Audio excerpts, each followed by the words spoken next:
Welcome back to the human condition. If you've made it this far, you're starting to see it. The map wasn't linear. It was recursive. Every component we've explored, PSU, CPU, GPU, RAM, they weren't isolated systems. They've been circling each other, building tension, shaping behavior. PSU showed us where our energy comes from, our source, our lifeline. CPU gave us our thinking mind, the part that calculates, solves, overanalyzes. GPU opened up the emotional core, where we feel, where we crash, where we connect. And RAM? RAM showed us our limits, how much we can carry in the moment, and what happens when we go beyond it. And I know that overload personally. I've hit that limit more times than I'd like to admit.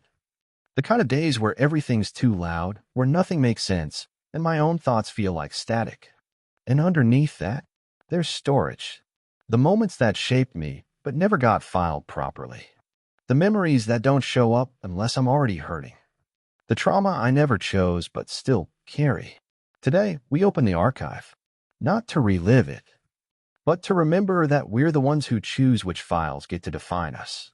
This is Component 5, Storage. Component 5, Storage, Memory/Identity/Experience. What you hold shapes who you are. In a PC, the storage drive is where all your data lives. The documents, the downloads, the corrupted files you forgot about. Everything that's ever passed through your system, even if you're not using it right now. And in your human system, that's memory. That's identity. That's the internal archive of every moment that made you who you are. You're not just a person with thoughts and feelings. You're a library of experiences. And just like in a PC, not all files are visible at once. Some are buried in folders you haven't opened in years. Some are auto-launched by hidden startup scripts. Hello, trauma triggers. Some are installed by other people before you even knew what a file was. What human storage holds? Emotional memories, what something felt like. Somatic memory, body-held experience. Identity script, I'm not good at that. I'm always too much. Belief systems, often inherited, not chosen. Protective patterns, coping strategies, defense mechanisms. And yes, trauma, unprocessed, unresolved loops in the archive. Your behavior is often just a readout of what's stored, not a reflection of who you truly are, just what the system is pulling from. That means you're not broken. You're just running old files. Signs of corrupted storage. Reacting to situations with emotion that feels way too big. Looping the same intrusive memory or thought. Forgetting something important, then suddenly remembering it in vivid detail. Identifying with outdated or limiting beliefs.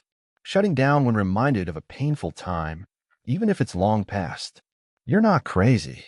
That's your system accessing a file you didn't ask for. Organizing the archive. You can't delete your memories, but you can clean up the drive. Therapy equals sorting and labeling the emotional files. Journaling equals defragmenting thought patterns. Somatic work equals releasing body-held memory. Inner child work equals giving the old files new context. Rewriting beliefs equals installing updated scripts. And sometimes the most powerful thing you can do is simply acknowledge what's there. You don't have to relive every pain, but you do have to stop pretending it isn't stored. Core truth of Component 5. Your story is written in your storage, but you are the one who gets to decide which files stay open. Not everything deserves to be pinned to the taskbar of your identity. And just because it's stored doesn't mean it defines you. You're the archivist now, and you can choose what gets to shape the next version of your system. You can't erase your past. You can't delete the things you've lived through, but you can stop letting them run in the background unchecked. You can revisit what's stored, not to relive it, but to reorganize it, to give your memories context, to give your identity a new shape. You are not the things that happen to you. You are the one who gets to decide what happens next. So take a breath, open the archive, and remember, you're the archivist now.